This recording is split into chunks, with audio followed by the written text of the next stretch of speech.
Welcome back to US History Understanding This Country, where we trace the journey of a young republic that's quickly growing into a global heavyweight. In the last episode, we followed America's first steps beyond its borders, grabbing territories, winning a short war, and suddenly finding itself with holdings across Caribbean and the Pacific. But imperialism wasn't just about warships and treaties. It was also about who led the country and how those leaders used power, shaped policy, and changed the presidency itself. Today, we look at three presidents who helped define the early 20th century not just through what they did abroad, but how they reshaped life at home. This is a story of big personalities, bold plans, and a nation learning how to throw its weight around and whether it should. As always, if you are enjoying the journey, don't forget to show your support, share the podcast with friends, leave a review on your favorite platform, or just follow this podcast. It helps more people discover these stories that still shape the way we live, work, and think today. Now, saddle up. It's time to meet the man who didn't wait to be asked, Theodore Roosevelt. He wasn't just made for history, he made it follow him. If ever there was a man born for drama, action, and attention, it was Theodore Roosevelt. He first exploded into the national spotlight during the Spanish American War, not as a president, but as a volunteer cavalry officer. His Rough Riders, a band of cowboys, college athletes, and adventurers, became legend after their dramatic charge up San Juan Hill in Cuba. The newspapers loved it, the public adored it, and Roosevelt, always hungry for impact, soaked it all in. Back home, his popularity skyrocketed. He was elected governor of the New York State, where he shook up political machines and pushed for reforms. Party bosses, annoyed with his independence, tried to kick him upstairs by placing him on the 1900 presidential ticket as vice president under William McKinley, assuming he would be harmless in that mostly ceremonial role. But fate had other plans. When President McKinley was assassinated in 1901, Roosevelt suddenly found himself at just 42 years old, the youngest president in American history. And of course, he came roaring into office. He brought energy, ambition, and a deep belief that the president should lead boldly, both at home and abroad. Unlike the quiet and reserved presidents of the late 1800s, Roosevelt wasn't afraid to flex presidential power. He gave speeches that thrilled crowds, invited journalists into White House, and made sure that every American and much of the world knew his name. And yet, despite all his toughness and talk of war, Roosevelt also had a surprisingly soft side. In 1902, while on a hunting trip in Mississippi, he famously refused to shoot a bear that had been tied up for him. It just wasn't sporting, he said. The story spread, captured public imagination, and inspired a toy maker to create a stuffed bear, affectionately named the teddy bear. It became one of the most beloved toys in history, and Roosevelt's nickname was sealed forever. But Roosevelt wasn't playing games. He had plans, big ones. He wanted to reshape the presidency, project American power abroad, and protect the natural beauty of the country at home. And that brings us to one of the boldest construction projects in modern history. A project that would forever change the map of the world and mark America as a global power. At the dawn of 20th century, if a ship wanted to sail from New York to San Francisco, it had to go all the way around the southern tip of South America, a journey of nearly 13,000 miles. It was slow, expensive, and dangerous. The solution: cut a canal through Central America connecting the Atlantic and Pacific Oceans. The narrow strip of land known as the Isthmus of Panama offered the perfect location. But building the Panama Canal wasn't just an engineering challenge, it was a political and diplomatic chess match. At the time, Panama was not an independent country, it was part of Colombia. The US tried to negotiate a deal with the Colombian government, but talks fell apart. So Roosevelt took a bold step. He threw America's support behind Panamanian rebels who wanted to break away from Colombia. In November 1903, with US warships conveniently nearby, Panama declared independence.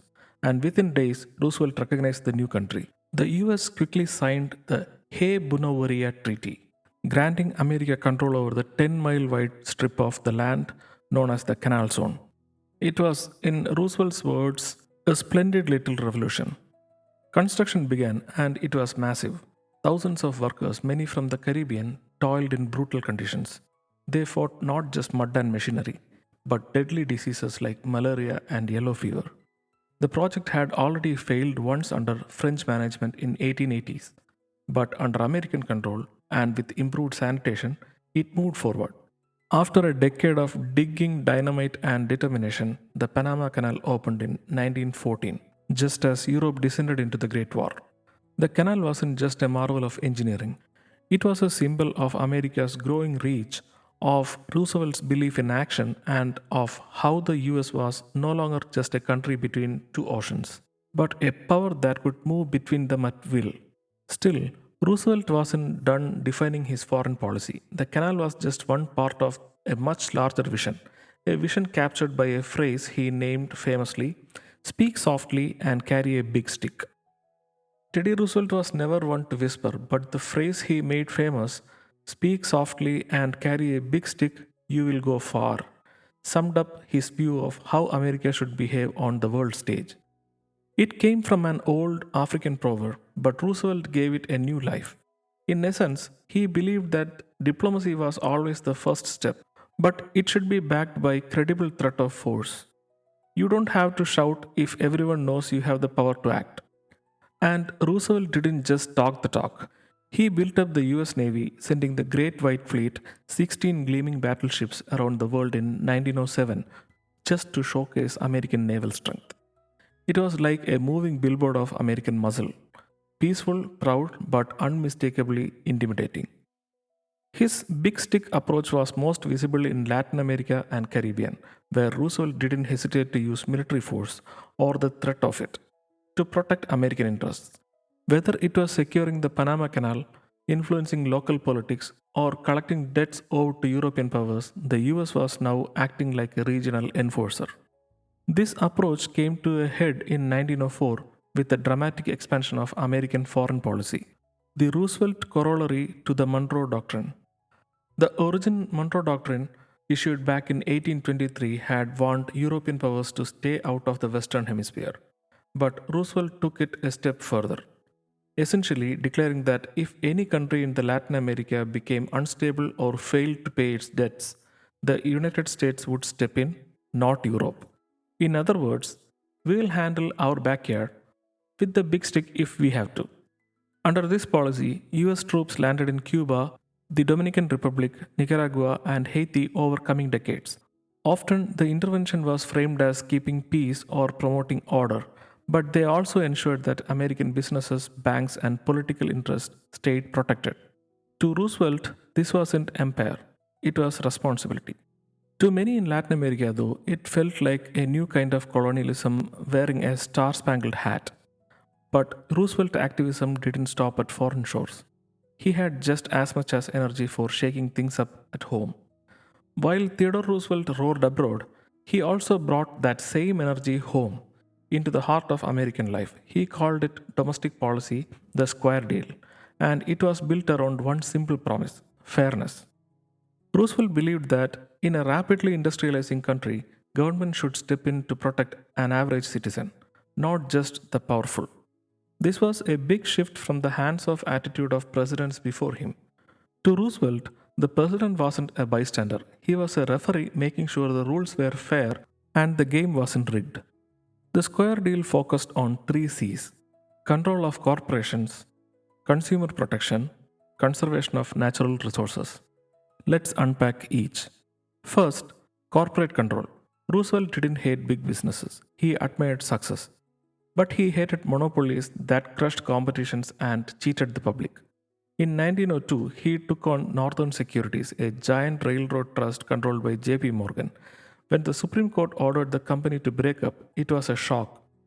This wasn't just a slap on the wrist, it was a message: no one is above the law, not even the rich and powerful. Second, consumer protection. In the last episode, we briefly spoke about the novel written by Upton Sinclair, The Jungle. Roosevelt was horrified by what he read in the novel, which exposed the revolting condition in meatpacking plants. The public was too. In response, Roosevelt pushed through the Meat Inspection Act and Pure Food and Drug Act. The laws laid foundation for the FDA. For the first time, what Americans bought in stores had to meet standards for safety and honesty. We spoke about the third also in last episode, but just reiterating. Conservation.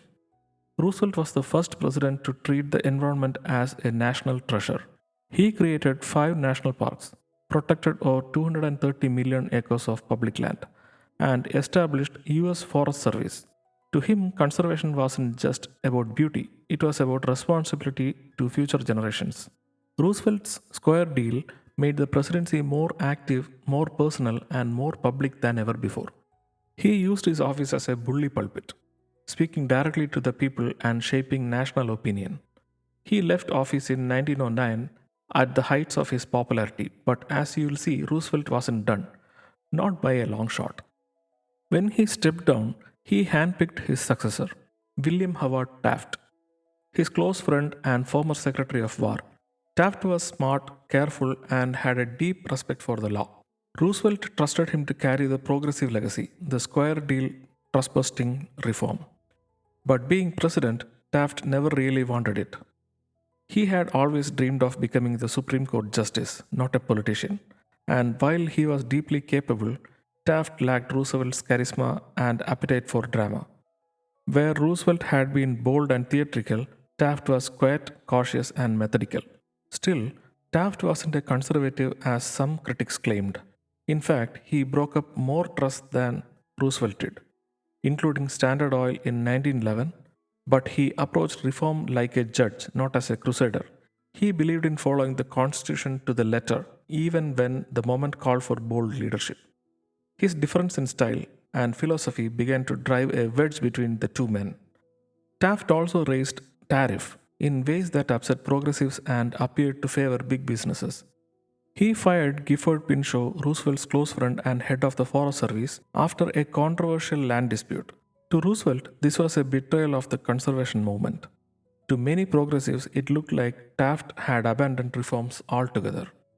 By 1912, Roosevelt could no longer stay silent. Frustrated with Taft's approach and eager to take the reins again, he decided to run for the president once more. But the Republican Party had already chosen Taft as their nominee. And so, in classic Roosevelt style, he broke away and launched a third party campaign unlike anything the country had ever seen. When Roosevelt declared, "I feel as strong as a bull moose," it wasn't just a flex, it became the name of the political movement. In 1912, after failing to secure the Republican nomination from Taft, Theodore Roosevelt launched the Progressive Party, better known as the Bull Moose Party. It was bold, it was dramatic, and it was the most serious third party run in the United States presidential history up to that point. But this wasn't just about revenge. Roosevelt truly believed in the American democracy needed a new energy, a return to reform, fairness, and action. The Bull Moose platform was ahead of its time. It called for women's suffrage, social insurance, an early form of what we currently call the Social Security. Then, regulation of corporations, an 8-hour workday, direct election of senators, and laws to protect workers and children. It was the most progressive national platform the country had ever seen, a mix of labor rights, social justice, and government accountability. Roosevelt campaigned with fire. He crisscrossed the country giving passionate speeches, even surviving an assassination attempt in Milwaukee. Shot in the chest, he refused to go to the hospital until he finished speaking. Holding up the bullet pierced pages of his speech, he told the crowd, "It takes more than that to kill a bull moose." But as much energy as Roosevelt brought, the election split the Republican votes. While Roosevelt pulled millions of voters, the Taft held on to traditional base. The door opened for quiet professor from New Jersey to step into White House, Woodrow Wilson. Roosevelt's Bull Moose Party didn't win the presidency, but it redefined American politics, pushing progressivism into national stage and forcing both parties to reckon with reform. When Woodrow Wilson stepped into the presidency in 1913, he didn't roar like Roosevelt or waver like Taft. He was a former professor, a former president of Princeton University, and the governor of New Jersey, a man of ideas and principle. Where Roosevelt energized people through action, Wilson moved them through ideals and vision. And make no mistake, Wilson was every bit a progressive, but in his own way. He called his program the New Freedom. While Roosevelt believed in using federal power to regulate large corporations, Wilson wanted to break up the trust entirely and restore real competition. To him, too much government control was just as dangerous as too much corporate control. So, what did Wilson actually do? He got things passed, big things. The following are a few major acts which were passed during the Wilson administration. In 1913, he passed the Federal Reserve Act. This created the Federal Reserve System, the central banking structure we still use today. It allowed the government to manage the money supply, stabilize banks, and respond to financial crises. It is one of the most significant economic reforms in American history. The Clayton Antitrust Act. This gave more teeth to antitrust law, protecting labor unions from being prosecuted as monopolies and cracking down on unfair business practices. Then, the Federal Trade Commission, established to stop deceptive business practices and enforce consumer protection. The FTC still plays a major role in American economic life today. Big one, the 16th Amendment legalized the federal income tax, shifting the tax burden from tariffs to wealth and earnings, a major step in funding modern government. Then the 17th Amendment allowed for direct election of US senators, giving more power to the people rather than state legislatures. Wilson's vision wasn't just about economics. His administration saw the federal government grow in scope and presence, managing markets, protecting consumers, and ensuring fairness in ways Americans had never seen before. But Wilson's legacy wasn't all uplifting. His record on race was deeply problematic. His administration segregated federal offices and marginalized black civil servants. Despite being a progressive in many ways, he upheld racist policies and beliefs that reflected and reinforced the prejudices of his time. However, Wilson's first term brought major transformations. It was a high tide of progressivism, even as tensions in Europe began to rise, tensions that would soon pull America into the world stage again, this time in the trenches of the Great War. Before we get there, though, let's turn back to the southern border. While Woodrow Wilson was transforming the US economy at home, just across the southern border, Mexico was in chaos. The Mexican Revolution, which began in 1910, was a complex and bloody struggle, not just between leaders, but between visions of what Mexico should become. It saw the fall of longtime dictator Porfirio Diaz, followed by years of shifting alliances, uprisings, and coups. The US, as always, had interests railroads, oil, and businesses deeply tied to Mexican stability. Wilson was torn. He wanted to support democratic ideals, but also protect American investments. When the US refused to recognize the government of Victoriano Huerta, who had seized the power in a bloody coup, tensions rose. In 1914, Wilson sent US Marines to occupy the port of Veracruz.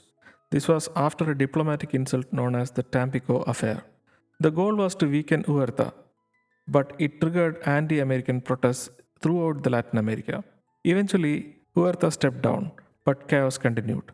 Enter Pancho Villa, a rebel general and folk hero in northern Mexico.